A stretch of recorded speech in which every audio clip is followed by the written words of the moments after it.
Thank you so much for joining me on this Thursday. I'm meteorologist Brian Shields. You know I love weather, and I know you do too. So I look at everything out there, and things just happen to catch my eye. So I'm going to dive into the Caribbean forecast, that low chance of rain, the wildfire threat, and I want to cover some earthquakes. But first, I want to get into this. This is just incredible. Now, this is the Indian Ocean, and yes, you get systems out there. This is not a surprise this time of year, but the trek that this thing took, this is Freddy. We were talking about this last week. This formed off the coast of Indonesia, off the coast of Jakarta, trekked all the way across the Indian Ocean, made it into the Mozambique Channel. Let me zoom down here, and this track. This track is about 7,000 kilometers long, and that's over 4,000 miles long. So just an incredible track with that thing. Let me zoom down and show you this. And another thing that's interesting with this is they don't go usually always this far west. They do sometimes.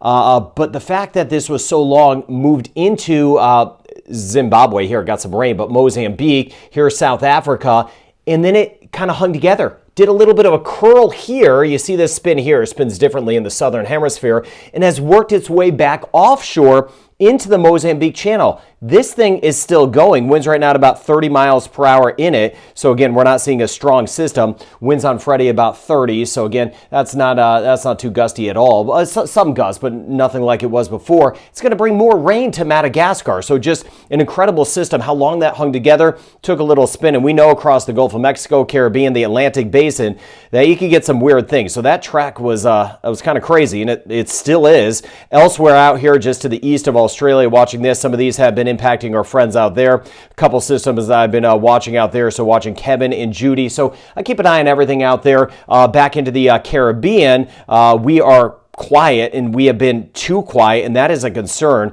Let me zoom down here and show you what's going on. And you see some of the kind of popcorn clouds that we have around, and you see the cloud cover. I always talk about the winds, how that plays such a big factor into our weather. Winds are everything. That's all going with that southeasterly flow, and that is a hot flow keeping us dry. You see some of those scattered clouds, and you see the darker shading. That's because this is true satellite imagery. It was dark earlier, and now it's daytime, obviously. And you see, again, the light that comes up as the sun rises.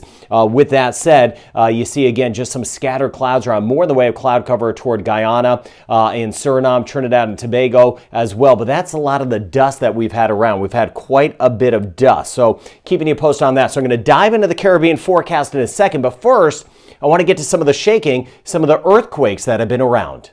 All right, there's been a little shaking around. Obviously, that happens, and you know I keep an eye on that, especially for some of the bigger quakes. So we've had a few things going on, of course, around Puerto Rico. We've got a fault line here. So there's been a few minor shakes. You may have been feeling that. Last week, we had one just to the north of Anguilla. And again, they haven't been super strong. They've been around 3, which is common. That's common. I never...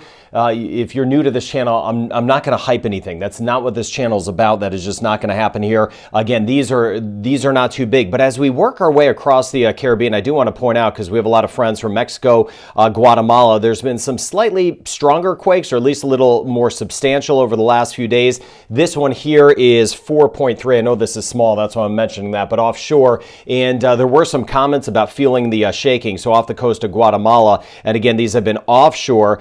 This one was about 4.6 in magnitude. So even if those are right along the coast or on land, usually you don't get a ton of damage out of that for the most part. And this one here was 4.2. And then we had one on land, and this one was a little bit stronger. And again, this one was about 5.7 in magnitude, and this happened yesterday, and that was giving us some shaking in some spots. So you have the Bay of Campeche up here. This is the Pacific, but again, thank you for leaving those comments. And 5.7, yeah, that can lead to some damage in spots, just depending on the depth of it. So I always watch the depth. It's kind of medium range. It wasn't super deep. So again, that's why we have the shaking. So I'm keeping you posted on everything as far as the earthquakes go as well, but I do want to get you into the forecast. All right, let's dive into what we have going on in the Caribbean with that low chance of rain that we have. I want to take you through the next couple of days so you know what to expect. As we take it through the afternoon, you see a little green. The green would be the chance of rain, some rain around. It doesn't mean we're exactly going to get that in these exact spots, but it gives us a feel that if we get a shower, it would be a passing variety. Same thing tomorrow. So fingers crossed some of us get the rain. We have been way too dry. Cuba, Jamaica, Cayman Islands in particular, and I know elsewhere too.